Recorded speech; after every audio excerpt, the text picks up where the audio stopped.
मित्रांनो, पार्टी करायची आहे तर मग चला ना, सोलापूर बरोबरच विजापुरात प्रसिद्ध असलेल्या चाचा मच्छी ढाब्यावर.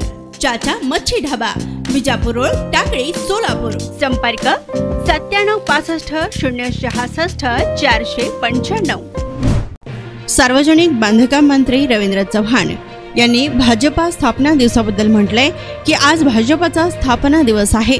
भाजपचा प्रत्येक कार्यकर्ता बूथवर जाऊन मतदारांना समजावून सांगतोय व नरेंद्र मोदी यांचे पुन्हा पंतप्रधान होणे ही देशाची गरज असल्याचं त्यांनी म्हटलंय.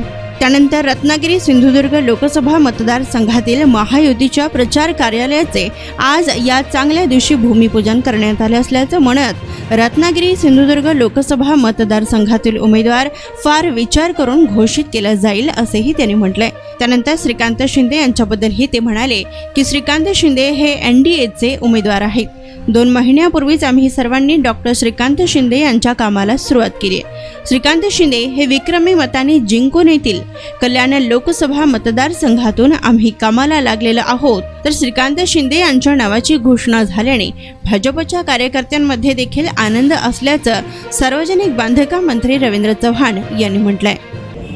खरं तर भारतीय जनता पार्टीचा आज स्थापना दिवस आहे. संपूर्ण देशभरामध्ये भारतीय जनता पार्टीचे कार्यकर्ते हे घरोघरी जाऊन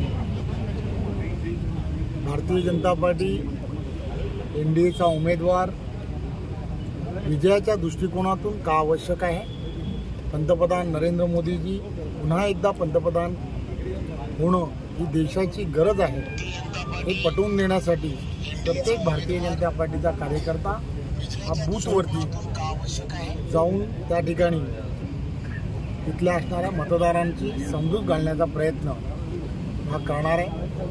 त्याची सुरुवात म्हणून रत्नागिरी सिंधुदुर्ग या मतदारसंघामध्ये एनडीएचा उमेदवाराच्या विजयाच्या दृष्टिकोनातून इथली निवडणूक ही 7 मेला आहे.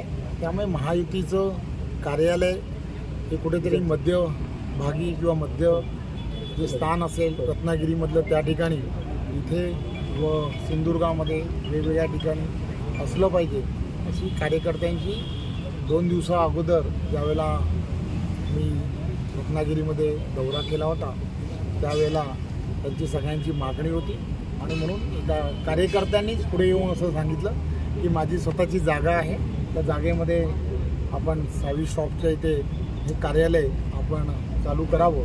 म्हणून एक चांगला दिवस आहे स्थापना दिवसाचा. त्या दिवशी एनडीएच्या उमेदवाराचं महायुतीचं एक कार्यालय हे लवकरच तयार व्हावं. कार्यालय तयार करण्यासाठी सुद्धा 5-6 दिवस लागतील. त्यामुळे या सगळ्या गोष्टीची तयारी करणं हे अत्यंत गरजेचं आहे. त्यामुळे आज या कार्यालयाचा जे भूमिपूजन ज्याला म्हणतात त्या भूमिपूजनाचा कार्यक्रम आज कार्यालयातील सर्व पदाधिकारी आणि त्यांच्या उपस्थितीमध्ये श्रीकांत शिंदेची उमेदवारी या ठिकाणी जाहीर झालेली पाहायला मिळते आहे. स्वतः फडणवीसांनी नागपूरमधून ही उमेदवारी जाहीर केलेली पाहायला मिळते. काय सांगाल, कल्याणमधून श्रीकांत शिंदेला उमेदवारी मिळालेली आहे? खरं तर डॉक्टर श्रीकांत शिंदे हे एनडीएचे उमेदवार आहेत.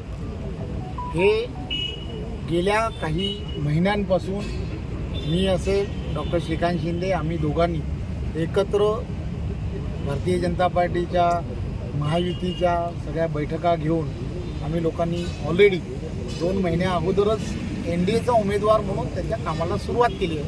खऱ्या अर्थाने आज त्यासाठी शिक्कामोर्तब झालेला आहे. ऑलरेडी त्या मतदारसंघांमध्ये कल्याण लोकसभा मतदारसंघामध्ये डॉक्टर श्रीकांत शिंदे यांची हॅट्रिक हे होणारच आहे. महायुतीचे सर्व कार्यकर्ते त्या ठिकाणी ऑलरेडी कामाला लागलेले आहेत. त्यामुळे मला असं वाटतं की आज खऱ्या अर्थाने स्थापना दिवसाच्या निमित्ताने ती एनडीएचा उमेदवार म्हणून त्यांची घोषणा झाल्यामुळे भारतीय जनता पार्टीच्या कार्यकर्त्यांमध्ये पण विशेष असा आनंद. एकीकडे कार्यालयाचं इथल्या भूमिपूजन झालेलं आहे, मात्र दुसरीकडे महायुतीचा उमेदवार काही अद्याप जाहीर झालेला नाही. काय सांगाल? मी हेच सांगण्याचा प्रयत्न करतो आहे. महायुतीचा उमेदवार हा केंद्रीय सर्व आमचं असणारं पार्लमेंटरी बोर्ड असेल, महाराष्ट्रातील असणारे शिंदेसाहेब असतील, फडणवीस साहेब असतील, अजितदादा, या सगळ्यांच्या एकत्र अशा त्यांच्या सर्वांच्या बैठकांमध्ये या कॅन्डिडेटबद्दल सर्वसार विचार केला जातो आणि तो विचार करून उमेदवार डिक्लेअर करण्याची प्रक्रिया ही होत असते. संपूर्ण महाराष्ट्रामधले 48 ठिकाणचे कॅन्डिडेट हे वेगवेगळ्या वेळेला हे डिक्लेअर झालेले आहेत. त्यामुळे या ठिकाणचाही कॅन्डिडेट हा फार विचार करून हा डिक्लेअर करण्यात येणार आहे. आणि आम्हाला खात्री आहे की NDAचा जो कोणी उमेदवार असेल तो नरेंद्र मोदीच आहे आणि नरेंद्र मोदी यांच्या नेतृत्वामध्येच आम्हाला दिल्लीला त्याला पाठवायचं आहे. त्यामुळे जो उमेदवार असेल त्या उमेदवाराचा NDAचे सगळेच्या सगळे महायुतीचे कार्यकर्ते हे जोरात कामाला लागले आहेत. काम करत असताना कुठेही संभ्रम नाही, काही अडचण नाही. महायुतीचा उमेदवार पक्षश्रेष्ठींनी डिक्लेअर करायचा आहे. डिक्लेअर केल्या त्या उमेदवाराचं काम करायचं आहे. परंतु सद्यस्थितीत सुद्धा महायुतीचंच काम हे सर्वजण करतायत. नरेंद्र मोदींना पंतप्रधान करण्यासाठी सगळीजण काम करतायत. त्यामुळे तशी काही अडचण नाही. तुम्ही पत्रकार आहात. मी मगाशीच म्हटलं आपल्याला की ज्या वेळेला आचारसंहिता डिक्लेअर झाली त्या दिवशीचा पहिला कार्यक्रम कसला होता, तर कार्यक्रम होता विकास कामांच्या उद्घाटनाचा. विकास कामांच्या उद्घाटनाला मी आणि डॉक्टर श्रीकांत शिंदेजी आम्ही दोघंजण एकत्र होतो. दोघं एकत्र असताना त्याच कार्यक्रमामध्ये कार्यकर्त्यांसमोर, महायुतीच्या सगळ्या कार्यकर्त्यांसमोर मी हे सांगितलं की NDAचे उमेदवार म्हणून डॉक्टर श्रीकांत शिंदे आहेत. सगळ्यांनी कामाला लागा. पूर्ण महाराष्ट्रभर आम्हाला सगळ्यांना वेगवेगळ्या ठिकाणी आदरणीय शिंदेसाहेब मुख्यमंत्री म्हणून त्यांना पूर्ण महाराष्ट्रभर फिरावं लागेल. मी असेल, मलाही सार्वजनिक बांधकाम मंत्री असल्यामुळे मलाही सर्व ठिकाणी फिरावं लागेल. त्यामुळे आपण सर्व महायुतीच्या कार्यकर्त्यांनी आजपासूनच कामाला लागा. NDAचे उमेदवार डॉक्टर श्रीकांत शिंदे आहेत. त्यांनी केलेली विकास कामं, त्यांनी केलेलं आरोग्य विषयामध्ये केलेलं काम त्या कल्याण लोकसभा मतदारसंघामध्ये त्याची सर्व आपल्याला कल्पना आहे. त्यामुळे खरं तर तो उमेदवार पहिलाच डिक्लेअर झाले होते.